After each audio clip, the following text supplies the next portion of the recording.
कृष्णा कृष्णा कृष्णा हरे हरे हरे हरे हरे राम हरे राम हरे राम हरे राम राम राम राम राम हरे हरे हरे हरे ओम अज्ञानतिमिरान्धस्य ज्ञानाञ्जनशलाकया चक्षुर्मिलितं येन तस्मै श्रीगुरुवे नमः। श्रीचैतन्यमनोभीष्टं स्थापितं येन भूतले स्वयं रूप कदा मह्यं ददाति स्वपदान्तिकम्। वन्देऽहं श्रीगुरुं श्रीयुक्तकमलं श्रीगुरुं वैष्णवांशं श्रीरूपं साग्रजातं सैगण्डरघुनाथान्वितं तं सजीवम् साद्वैतं साधुतं परिजनसहितं कृष्णचैतन्यदेवं श्रीराधा कृष्णपादान् सैगण ललिता श्रीविशाखान्वितांश्च। हे कृष्ण करुणा सिंधु दीनबन्धो जगत्पते गोपेश गोपिका कांत राधा कांत नमस्तुते। तप्त कांचन गौरांगी श्री राधे वृंदावनेश्वरी कृष्णानुसुते देवी प्रणमामि हरिप्रिये। वाञ्छाकल्पतरुभ्यश्च कृपा सिन्धुभ्येव च पतितानां पावनेभ्यो वैष्णवेभ्यो नमो नमः। जय श्री कृष्ण चैतन्य प्रभु नित्यानंद श्री अद्वैत गदाधर श्रीवासादि गौर भक्त वृंद। हरे कृष्णा कृष्णा कृष्णा हरे हरे हरे राम राम राम हरे। ओम नमो भगवते वासुदेवाय। ओम नमो भगवते वासुदेवाय। ओम नमो भगवते वासुदेवाय। ओम नमो भगवते वासुदेवाय। ओम नमो भगवते वासुदेवाय। ओम नमो भगवते वासुदेवाय। नारायणं नमस्कृत्य नारायणं नमस्कृत्य नरं चैव नरोत्तमं नरं चैव नरोत्तमं देवीं सरस्वतीं व्यासं देवीं सरस्वतीं व्यासं ततो जयमुदीरये। ततो जयमुदीरये। नष्टप्रायेषु अभद्रेषु नष्टायेषु भद्रेषु नित्यं भागवत सेवया नित्यं भागवति सेवया भगवती उत्तम श्लोके भगवती उत्तम श्लोके भक्तिर्भक्ति नैष्ठिकी। भक्तिर्भक्ति नैष्ठिकी। ग्रंथ श्रीमद् भागवतम की ग्रंथ श्रीमद् भागवतम स्कंद 4 अध्याय 8 में से हम पढ़ रहे थे। ध्रुव महाराज का प्रसंग हम पढ़ रहे थे। तो याद है किसको? तो ध्रुव महाराज को उनकी सौतेली मां जो है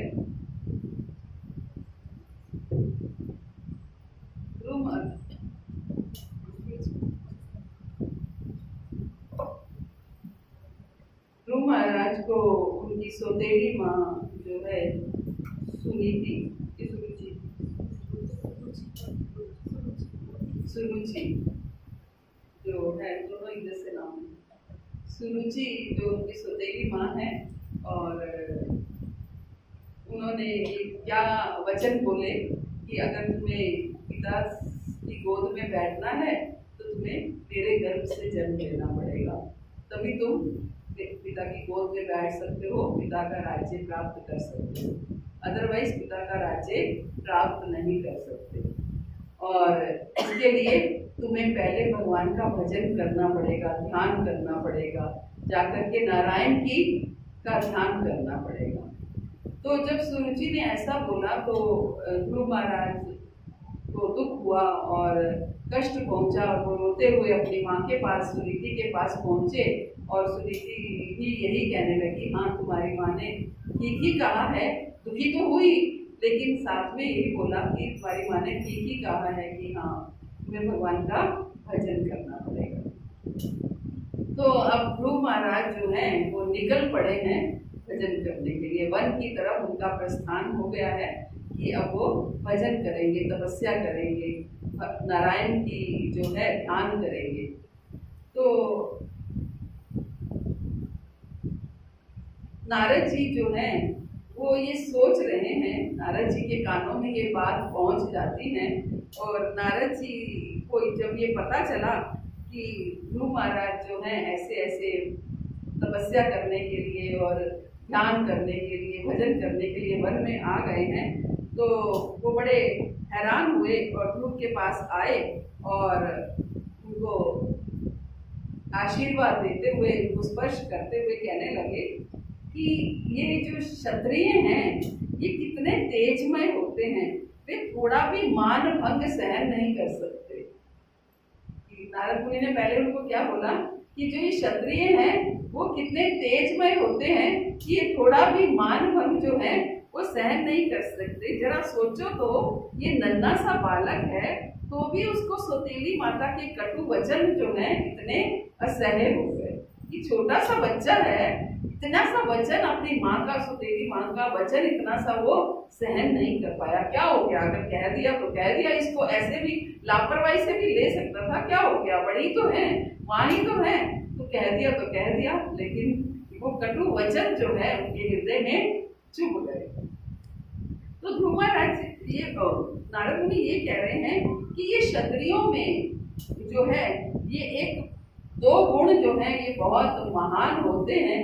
एक तो उनके अंदर आत्मसम्मान बहुत ज्यादा होता है और दूसरा वो युद्ध में पीठ दिखाना ये पसंद नहीं करते हैं, युद्ध में पीठ नहीं दिखाते हैं। तो ये दो गुण जो है ये क्षत्रियों में बहुत ज्यादा होते हैं। तो इसलिए ध्रुव महाराज छोटे से बालक होने के बावजूद भी उनके अंदर क्षत्रियों का खून है, इसलिए उनको ये बात जो है वो चुभ गई, है ना, चुभ गई। और एक तरह से जैसे अगर कहते हैं कि गुरु कौन होता है, जैसे कि बिलो मंगल ठाकुर की कथा में हमने सुना गुरु कौन बनी, चिंतामणि बन गई। अब इनकी गुरु कौन बन गई, इनकी सौतेली माँ गुरु बन गई। भले ही नारद जी ने बाद में उनको ज्ञान दिया, लेकिन उनका मार्ग पथ प्रदर्शक जो है वो उनकी सौतेली माँ बन गई। आगे कहते नारद जी ध्रुव महाराज से कहते हैं कि हे बालक, अभी तो तुम नन्हे बालक हो जिसकी आसक्ति खेल में रहती है, तो फिर तुम अपने सम्मान के विपरीत अपमानजनक शब्दों से इतने प्रभावित क्यों हो? कि तुम तो छोटे से बच्चे हो, तुम्हें तो ऐसे इतने बच्चे तो खेल में ही मग्न रहते हैं, तो फिर तुम्हें इतनी सी बात में इतना अपमान कैसे महसूस होने लग गया?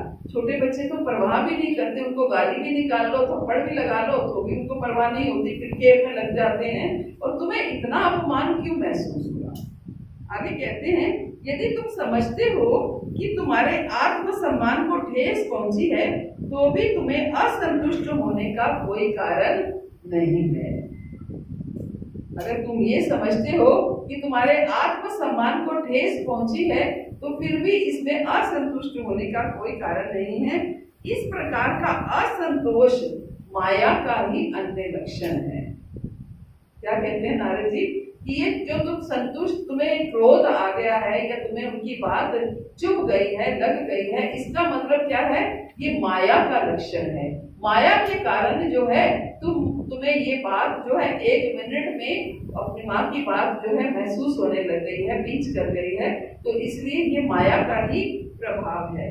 प्रत्येक जीवात्मा पूर्व कर्मों के अनुसार नियंत्रित होता है, अतः सुख तथा दुख भोगने के लिए नाना प्रकार के जीवन होते हैं। हमारे पूर्व कर्मों के अनुसार ही हमारा अगले जीवन होते हैं, और पूर्व कर्मों के अनुसार ही हमारे सुख और दुख होते हैं। और ये पूर्व कर्मों के अनुसार ही था कि तुम्हें जो है अपने पिता का इतना प्यार नहीं मिला जितना कि उत्तम को मिला, उतना प्यार तुम्हें नहीं मिला, वो तुम्हारे पूर्व कर्मों के अनुसार ही था। और ये जो बात तुम्हें अपनी माँ की जो हृदय पे लग गई है, वो इस वजह से लगी है क्योंकि माया जो है वो साथ साथ चलती है, ये माया के कारण लगी है।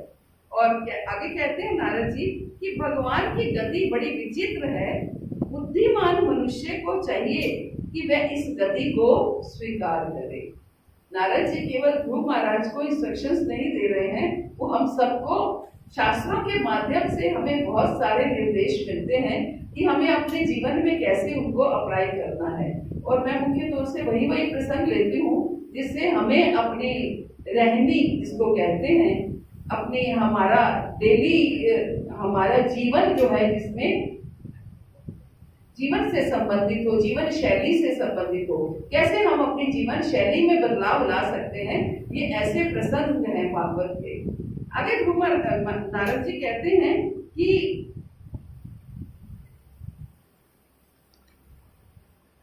भगवान की गति बड़ी विचित्र है, बुद्धिमान मनुष्य को चाहिए कि वह इस गति को स्वीकार करे।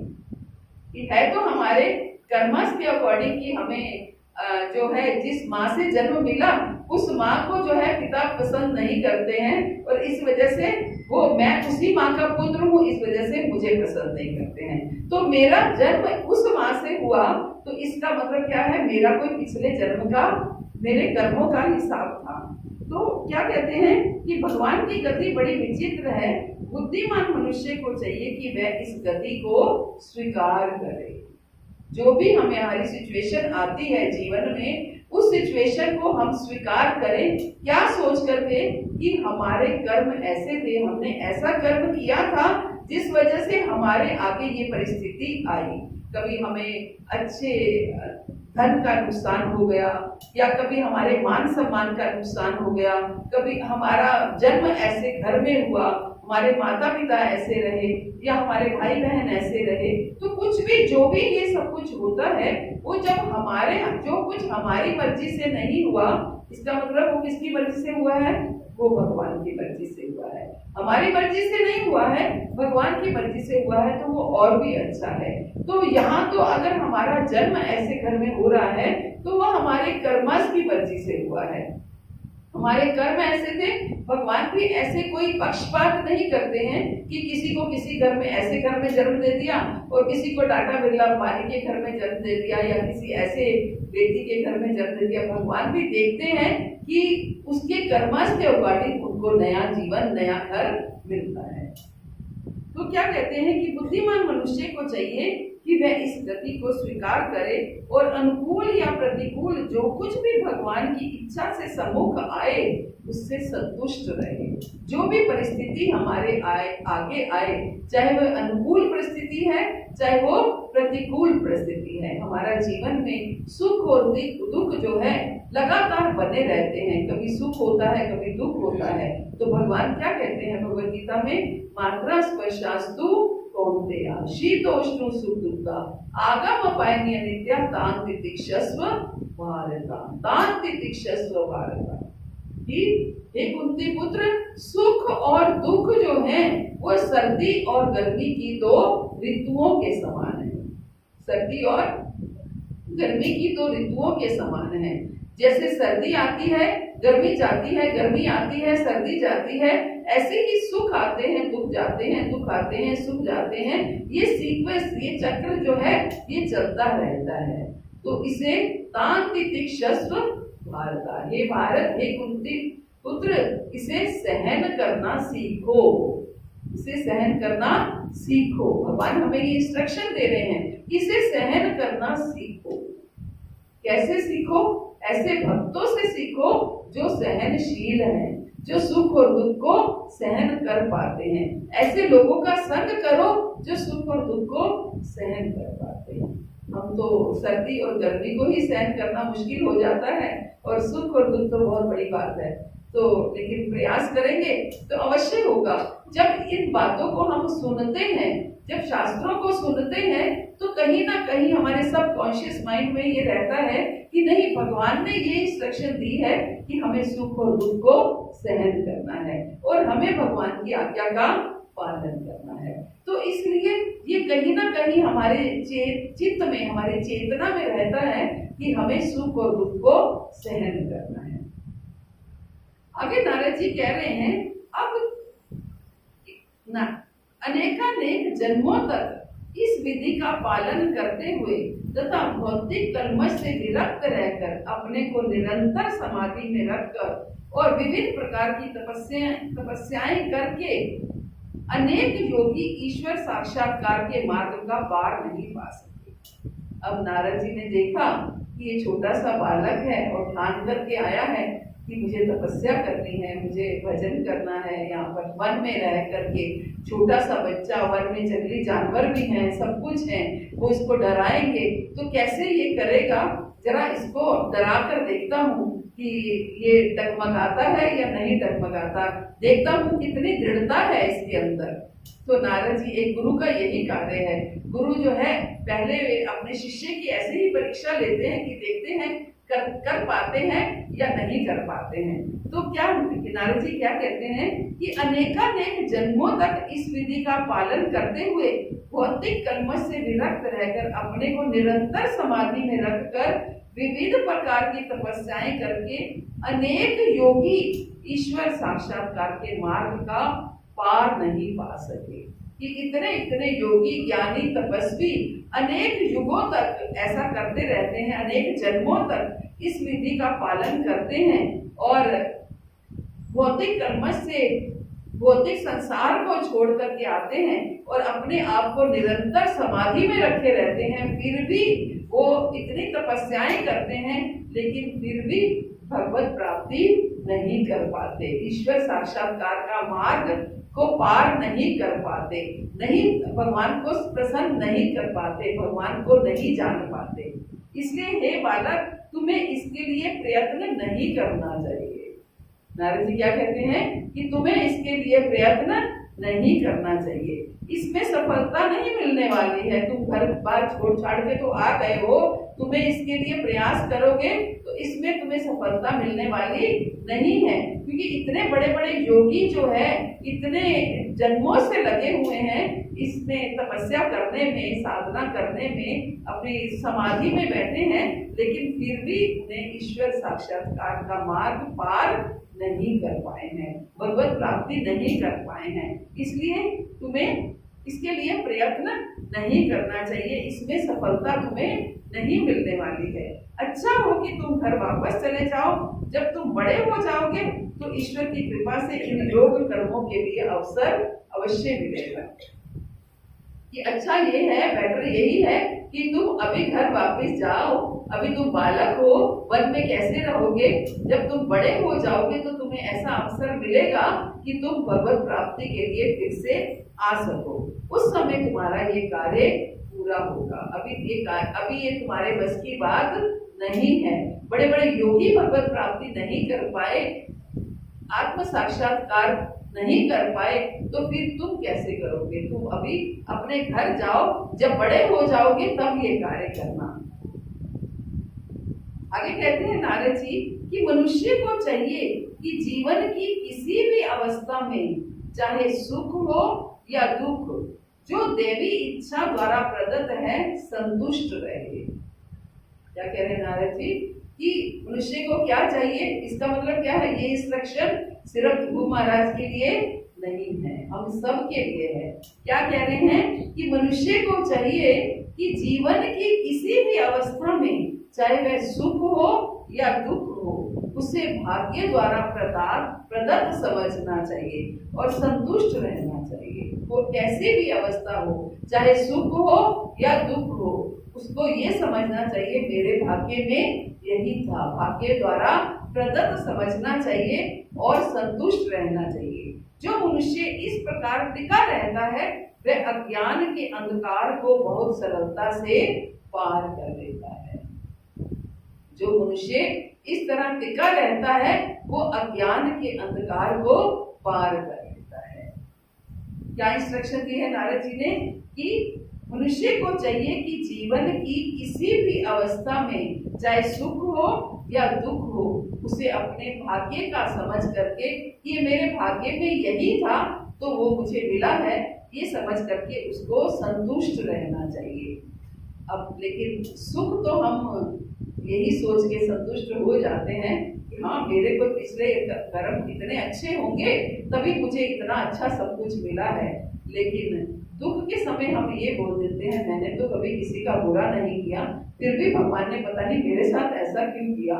जहां तक मुझे ध्यान है मैंने कभी किसी का बुरा नहीं किया, है ना। लेकिन सुख के समय हम ये बात नहीं बोलते हैं। सुख के समय तो हम ये बोलते हैं मेरा कोई पिछला कोई कर्म अच्छा होगा या पिछला मेरा कोई अच्छे हिसाब किताब होंगे तभी भगवान ने मुझे ये सुख सुविधाएं दी है। तो हम कभी कभी अपनी ही बात पर कायम नहीं रहते हैं, अपनी ही बात पर टिके नहीं रहते हैं। और शास्त्र हमें यही बताते हैं कि आप जो कुछ भी प्राप्त करते हैं वो अपने ही कर्म के अनुसार प्राप्त करते हैं, अपने ही भाग्य के अनुसार प्राप्त करते हैं। हाँ, हमने कोई भौतिक दान किए होंगे जब भी हमें ये सुख प्राप्त हुआ है। लेकिन अगर सब कुछ अपने कर्मस के अकॉर्डिंग प्राप्त होना है तो फिर ये भक्ति का क्या लाभ है?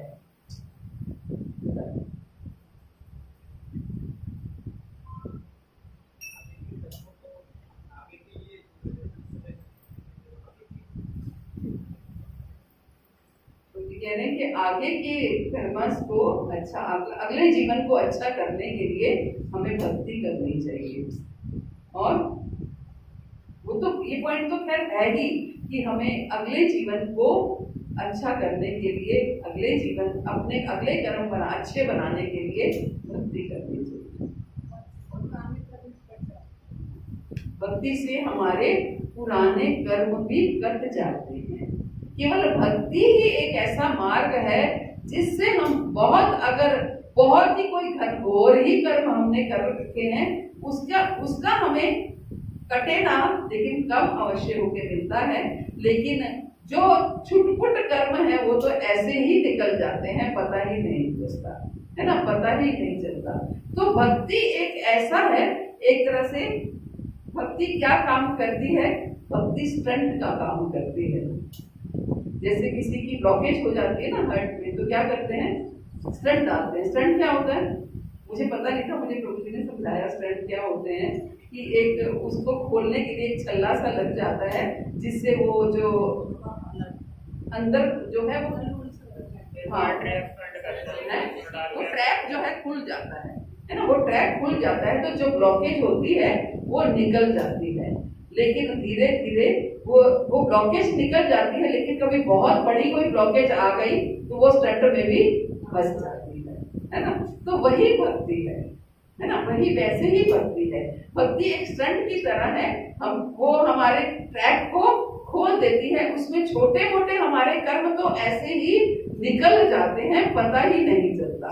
कभी कोई बहुत ही बड़ा कोई ऐसा कर्म हुआ तो वो अटक जाए, वो भी फिर भी निकल जाएगा, थोड़ा थोड़ा हमें तंग करेगा लेकिन निकल जाएगा। इसलिए हम देखते हैं भक्तों को भी कभी कभी थोड़ी परेशानी आती है जीवन में, लेकिन वो निकल जाती है, पता ही नहीं चलता है ना। तो इस तरीके से भक्ति जो है, फिर भी भले ही हमारी भक्ति जो है हमें अपने कर्मस के अकॉर्डिंग ही सब कुछ मिलता है, सुख और दुख, लेकिन भक्ति ऐसी चीज है, केवल भक्ति, और कोई आपका दान काम नहीं आने वाला, कोई आपका पुण्य कर्म काम नहीं आने वाला इसमें, है ना।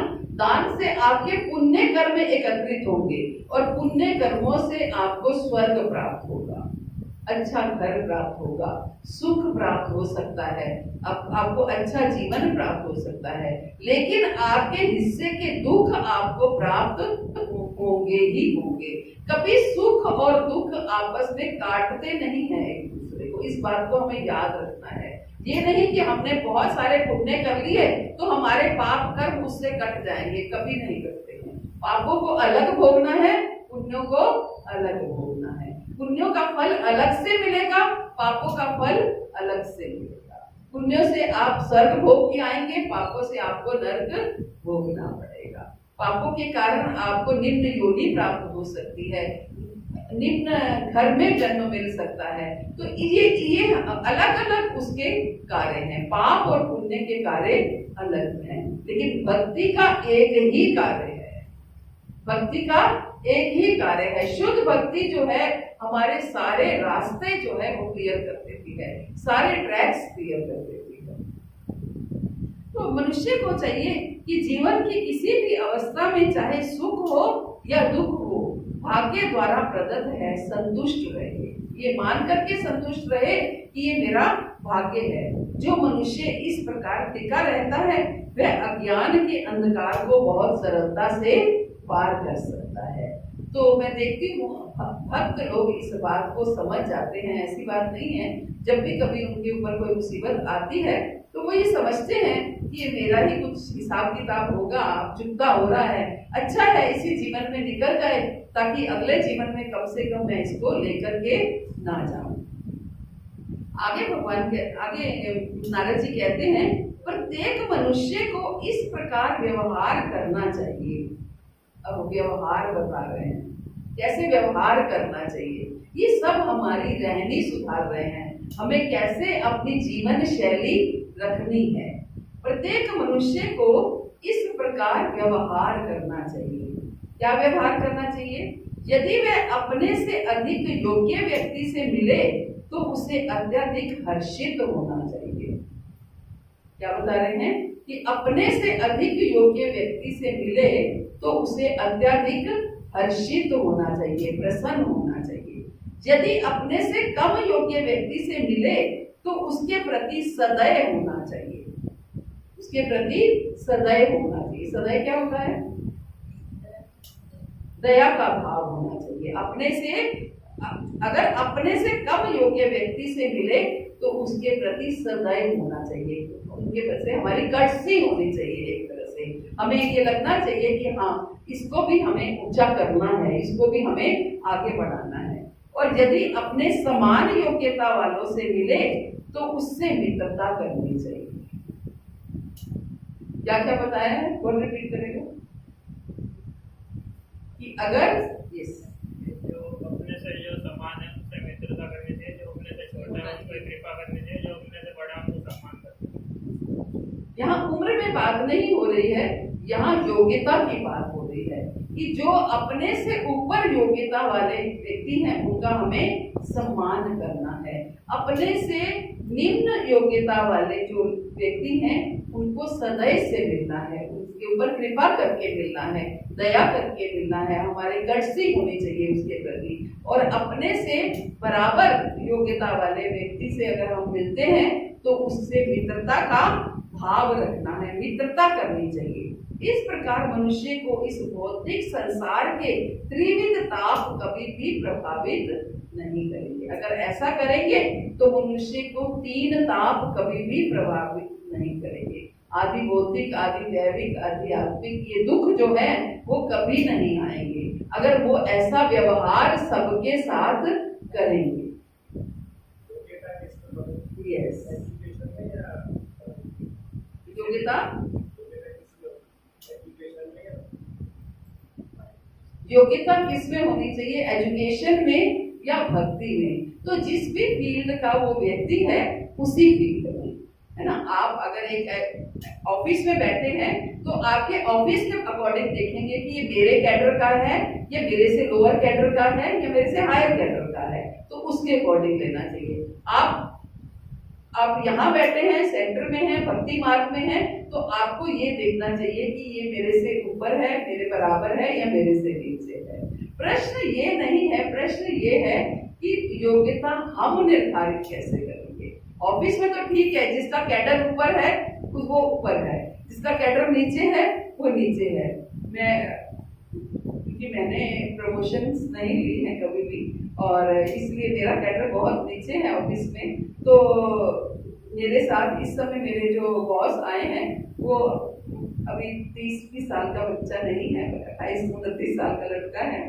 तो शुरू में जब वो आया तो मुझे थोड़ा सा ऐसा लगा कि मैं इसको सर बोलूं या ना बोलूं, क्या बोलूं, ये तो मेरे बच्चों के बराबर है, इसको मैं क्या बोलूं। तो मुझे समझ, क्योंकि मैंने अभी तक इतने जूनियर मतलब कम एज के अपने सीनियर से काम नहीं के साथ काम नहीं किया था, फर्स्ट टाइम मेरे को ऐसा चांस मिला, तो मुझे सोचना पड़ा कि मैं इसको क्या बोलूं। तो फिर मुझे लगा कि नहीं सर, फिर इस समय मैं ऑफिस में हूँ और मेरी ड्यूटी ये है कि मैं इसको सर बोलूं। तो मैंने शुरू में 1-2 दिन उसको नाम से और अंकुश सर करके बात करी। तो मैं कम से कम आप मुझे सर मत बोला कीजिए, आप मुझे नाम से बोला कीजिए। तो फिर मुझे अंकुश जी करके उससे बात करनी पड़ी। तो हमें खुद अपने जिस स्थान पर है उस स्थान पर हमें ये डिसाइड करना है कि मेरे से सीनियर ज्यादा योग्यता वाला कौन है और यहाँ। लेकिन भक्ति मार्ग में ये हम कैसे डिसाइड करेंगे? भक्ति मार्ग में जो हमारे गुरुजन हैं, हमारे आचार्य जन हैं, वो तो हमारे से ऊपर है ही है ना। और जो हमारे से नए लोग आते हैं वो हमारे से अभी निम्न है ना। उनको हमें प्रेम से वो करना है, उनको हमें कृपा देनी है, उनके ऊपर हमें ये कृपा दे करके उनको हमें सिखाना है, प्रेम देना है और प्रेम से उन्हें सिखाना है। और भक्ति मार्ग में जो हमारे से इक्वल हैं वो उनके साथ हमारी मित्रता का संबंध होना चाहिए, हम एकदम शेयरिंग वाला संबंध होना चाहिए। ये हमारा क्राइटेरिया है, ये सिखा रहे हैं नारद जी हमें कि किस तरीके से हमें रहना है। लेकिन कभी कभी ऐसा होता है कि कुछ लोग ऐसे होते हैं जिनके साथ हम डिसाइड नहीं कर पाते हैं कि हमारा बिहेवियर कुछ अलग हो जाता है ना। हम क्योंकि हम ये समझ ही नहीं पाते हैं कि ये हमारे से निम्न है, ये हमारे से ऊपर है या हमारे बराबर का है, क्या है, ये हम समझ नहीं पाते हैं। तो उस समय उस सिचुएशन में हमें कठिनाई हो सकती है ना, उस सिचुएशन में हमें कठिनाई हो सकती है। लेकिन प्रश्न ये है कि नारद जी ने यहाँ पर सबको सम्मान देने के लिए क्यों नहीं बोला है। ये भी तो बोल सकते थे कि हमें सबको सम्मान देना चाहिए, चाहे कोई निम्न है, चाहे कोई उच्च है, चाहे कोई अपने बराबर है, सम्मान तो हमें सबको देना चाहिए। उन्होंने ऐसा नहीं बोला है, उन्होंने बोला है जो अपने उच्च हैं, अपने ऊपर के कैटेगरी के हैं, उनको सम्मान देना है, अपने बराबर की कैटेगरी से मित्रता का करना है, निम्न कैटेगरी से वो कृपा करनी है, दया करनी है ना। तो क्यों ऐसा बोला गया है ये बताइए। सम्मान का अभिप्राय इससे हो सकता है, सम्मान से हम मतलब एक्सपेक्ट करेंगे, मतलब वो हमें कृपा करे। जब हम कृपा करते हैं तो मतलब कृपा उनको दूसरे के प्रति हम देते हैं। सम्मान का मतलब वो हम उनसे कृपा की याचना कर रहे हैं।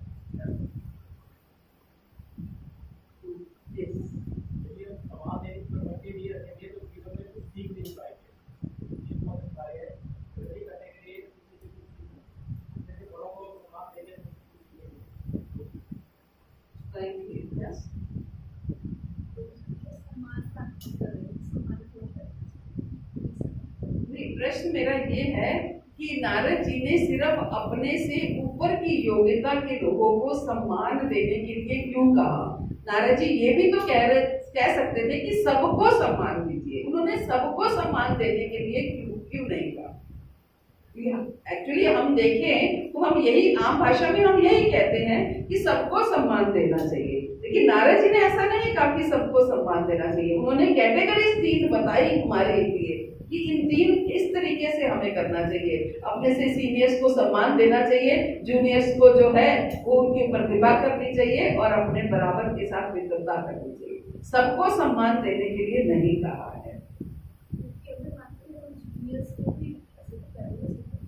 सम्मान देते हैं तो कई बार उनको ईगो आ जाता है कि भगवान ने करके दिखाया बड़ों को सम्मान देने से कृपा होती है। बड़ों को तो सम्मान देना ही है, ठीक बताया माता जी।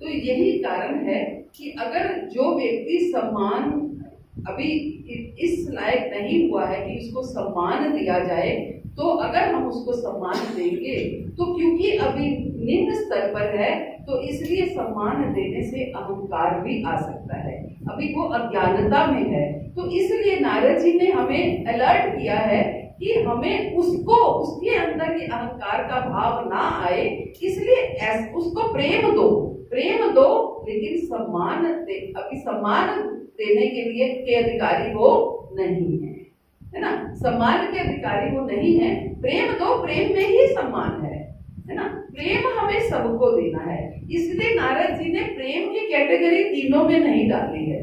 तो इसलिए प्रेम जो है हमें सबको देना है। आप किसी को भी प्रेम देंगे, अगर वो भले ही सम्मान के अधिकारी हैं भी या नहीं भी हैं, तो वह व्यक्ति प्रेम से ही प्रसन्न हो जाएगा। तो इसलिए प्रेम देना सबको बहुत आवश्यक है, भले ही वो व्यक्ति इस चीज को डिजर्व कर रहा है या नहीं कर रहा है। प्रेम हमें सबको देना है। तो जब प्रेम देते हैं तो वो सम्मान के बराबर ही होता है। अपने बच्चों को अगर आप सम्मान दोगे तो बच्चा भी अनकंफर्टेबल फील करेगा कि हमें इतने ज्यादा सम्मान से क्यों बुलाया जा रहा है ना। तो इसलिए हमें प्रेम देना है अपने। इसलिए जूनियर्स को एक तरह से इसलिए कहा गया, अपने से निम्न उसको किसलिए कहा गया कि वो प्रेम, वो अभी बच्चों के समान है, आपके बच्चों के समान है, उन्हें प्रेम से टैकल कीजिए। और जो मित्रता है वो भी एक प्रेम का ही पार्ट है। और दूसरा, बड़ों को तो सम्मान देना ही है। तो इसलिए नारद जी ने 3 कैटेगरीज अलग अलग बनाई हैं, इसलिए ये क्लियर करने के लिए कि जो छोटे लोग हैं उनको अभी न्यू एंट्रेंट्स, जिनको अब माता जी क्या शब्द बोल रही थी, न्यू कमर्स जो हैं उनको अभी सम्मान की आवश्यकता नहीं है, उनको अभी प्रेम की आवश्यकता है, उनको कृपा की आवश्यकता है। तो ये नारद जी हमें समझा रहे हैं। तो इस तरीके से हमें कई प्रसंगों के माध्यम से हमें अपनी जीवन शैली कैसे रखनी है, ये हमारे शास्त्र हमें समझाते हैं। खासतौर से गीता भागवत जो है हमें यही समझाती है कि हमें जीवन में अपने इस भौतिक संसार को कैसे चलाना है और कैसे। और ये चीज सिर्फ अपने भक्ति जीवन में या ऑफिस में ही इम्प्लीमेंट नहीं करती है, सब जगह इम्प्लीमेंट करती है। आप प्रैक्टिकली इसको नोट करके देखिए कि आप ऐसे ही करते होंगे, ज्यादातर आप ऐसे ही करते होंगे। हरे कृष्णा। श्री प्रभुपाद की जय, गुरु महाराज की जय। तो किसी का कोई प्रश्न है?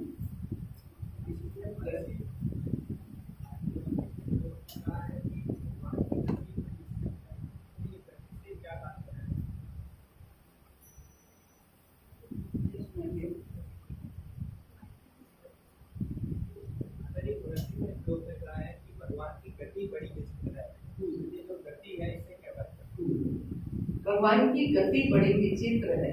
मीन्स भगवान के जो अरेंजमेंट्स हैं एक तरह से वो बड़े विचित्र हैं कि कर्म का हमें फल मिलना ही मिलना है।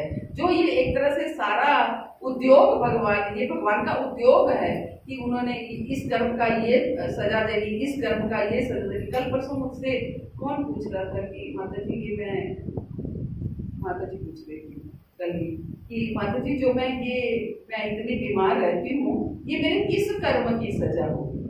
ये कर्म हमें समझ नहीं आएगा कि किस कर्म की सजा होगी। है तो कर्म की ही सजा, लेकिन किस कर्म की सजा होगी ये हम नहीं समझ सकते। ये भगवान का उद्योग है, भगवान की गति है जो बड़ी विचित्र है। किस कर्म की क्या सजा हो सकती है हम नहीं जानते हैं। लेकिन हाँ, जब भक्ति में आता है तो वो चाहे हमें उसका फल मिल रहा है, लेकिन वो फल भी ऐसे चलते फिरते कट रहा है ना, वो हमें समझ नहीं आई। गति विचित्र का यही अर्थ है कि भगवान की जो ये उद्योग है कि किस कर्मों की गति, ना कर्मों की गति बड़ी विचित्र है। ऐसे इसी को भगवान की गति विचित्र कहा गया है कि कौन से कर्म की क्या सजा मिलनी है और भगवान ने किस कर्म को किस तरीके से काट लेना है। जब भगवान के जो भक्त होते हैं ना, भगवान अपने आप ही उनके कर्मों की मैनेजमेंट कर देते हैं कि उसका ये कर्म उससे कट गया, उसका ये कर्म इससे कट गया, अपने आप ही वो उसको काटते रहते हैं। तो इस तरीके से ये गति है कि भगवान की मैनेजमेंट है ये एक तरह से, वो बड़ी विचित्र है ये बोला। कभी कभी सोचिए कि कैसे भगवान मैनेज करते होंगे। इतने जीवों के, इतने मनुष्य हैं और इतने, सिर्फ भारतवर्ष को मत देखिए, इतना बड़ी सृष्टि है और इतने मनुष्य हैं। कोई क्या कर्म कर रहा है, कोई क्या कर्म कर रहा है, कहाँ लिखते होंगे, क्या लेखा जोखा करते होंगे, किसका फल दे दिया, कौन पेंडिंग रह गया, कितना बकाया है, उसको किस जन्म में देना है, कैसे हिसाब किताब रखते होंगे। इतना विचित्र है ना। चाहे माता जी बीमारी हो, चाहे घर का गृहस्थी का कलेश हो, है तो सब कुछ करते हैं। ये दुख सब भक्ति से ही करते हैं। बिल्कुल, भक्ति में आनंद है और आनंद ही हमारे कर्मों को काट देता है। आनंद जो है वो पता ही नहीं लगने चाहिए।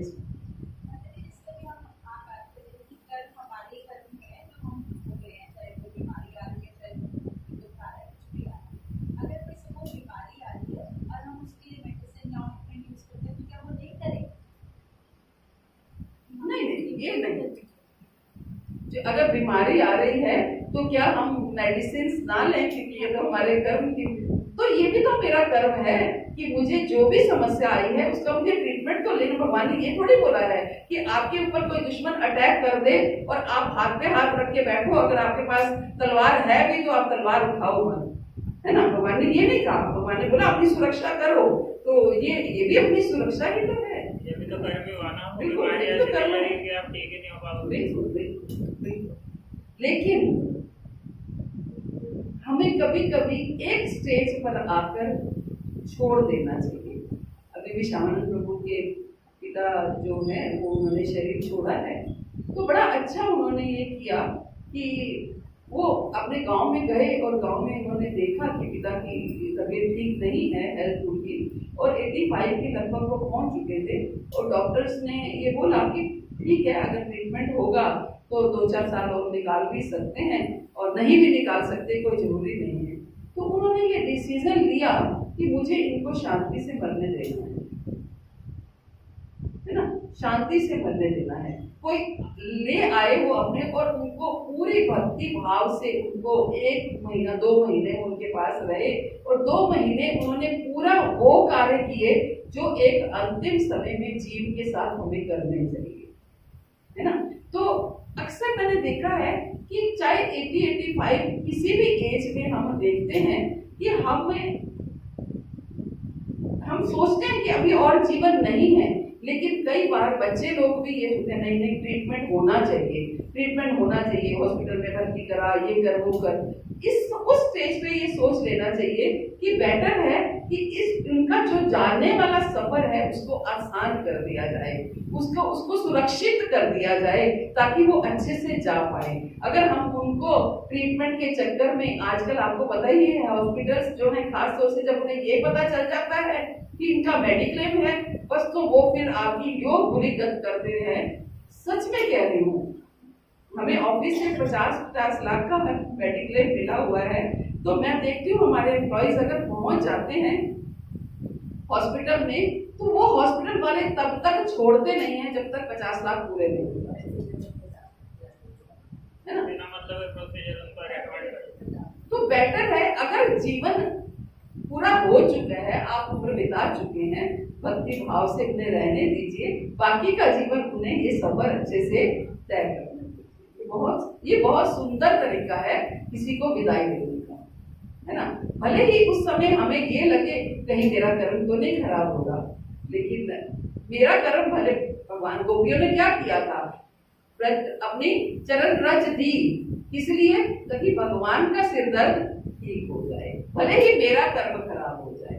तो अगर हम चाहते हैं हमारे माता पिता की गति बहुत अच्छी हो जाए, सही स्थान पर जाए, जीवन को जी चुके हैं, 1-2 साल और जी भी लेंगे इतने सारी मेडिकेशंस के साथ, तो क्या हो जाएगा, है ना। बेटर है कि उनका सफर अच्छे से निकल जाए, और यही करना है। मैं तो अपने प्रभु जी को बार बार बोलती हूँ, मेरे साथ ऐसा बिल्कुल मत होने देना, मुझे अपना सफर बहुत अच्छे से तय करवाना, बस ये मेरी आखिरी इच्छा है।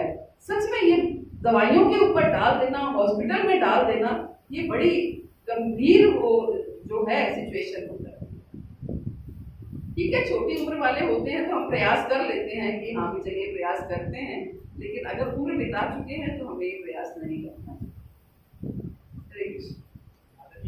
आपने जैसे बताया कि दान करने से हमारे ये पुण्य इकट्ठे होते हैं, उससे हमारे पाप कम नहीं होते, तो क्या किसी प्रकार का दान करने से सिर्फ पुण्य मिलेंगे? अगर किसी योग संस्था या योग व्यक्ति या भगवान को अर्पित करके अगर हम दान करते हैं तो वो भी किसी कैटेगरी में आएगा? बहुत सुंदर प्रश्न है प्रभु जी का। प्रभु जी कह रहे हैं कि जैसे कि हमने अभी चर्चा की कि कोई भी पुण्य एकत्रित करने से हमारे पाप नहीं कटते हैं, तो क्या किसी भी प्रकार का दान करने से हमारे पाप नहीं कटते हैं? कि अगर हम दान किसी योग्य व्यक्ति को दें या प्रचार के लिए दें या किसी इस तरीके से, किसी के ही पूछ लेना, तो इसके लिए भी तो भी क्या हमारे पाप नहीं कटते हैं? तो पहली बात तो अगर हम दान निष्काम भाव से देते हैं और केवल भगवान के नाम के प्रचार के लिए, उसके पीछे हमारी ये भावना नहीं है कि मुझे नेम फेम प्राप्त हो, मैं आगे बढ़ूं या मेरा लिस्ट में नाम आ जाए या मुझे लोग जानने लगे, मेरी कोई कामना नहीं है। मेरा कार्य, मेरी इच्छा यही है कि ये दान जो है इस योग्य व्यक्ति को मिलना चाहिए, बस ये मेरी इच्छा है। तो उससे हमारे पुण्य एकत्रित होते ही नहीं है, उससे हमारी सुकृतियां एकत्रित होती हैं और उन सुकृतियों का फल हमें क्या मिलता है कि हमें भक्ति प्राप्त होती है और शुद्ध उसके बदले में हमें शुद्ध भक्ति प्राप्त होती है और शुद्ध भक्ति हमारे पाप कर्मों को काट देती है। ये इनडायरेक्ट चैनल है ना, ये इनडायरेक्ट चैनल। तो आज शाम को झूलन यात्रा का उत्सव है, तो आप सब लोग आइए और सब लोगों को लेके आइए। आज इसलिए स्ट्रेंथ भी कम है कि लोग शाम को आने के लिए सुबह नहीं आए हैं, तो कोई बात नहीं, तो शाम को लेकिन आइए। भगवान को सावन का महीना है और भगवान राधा कृष्ण को अगर झूला नहीं झूलाया तो सावन कंप्लीट नहीं होता है। तो आप लोग आइए, यहाँ सुंदर झांकी नोटिस लोग आज बना रहे हैं, तो आप लोग आइए और भगवान को झूला झुलाइए और यहाँ पर कथा कीर्तन और प्रसादम सब कुछ की व्यवस्था है। हरे कृष्ण। तो सब लोग प्रयास कीजिए, आज ग्रीन कलर के वस्त्र धारण कीजिए, हरियाली तीज और झूलन उत्सव, और प्रभु जी लोग भी ग्रीन कुर्ता पहन लेंगे तो और अच्छा हो जाएगा।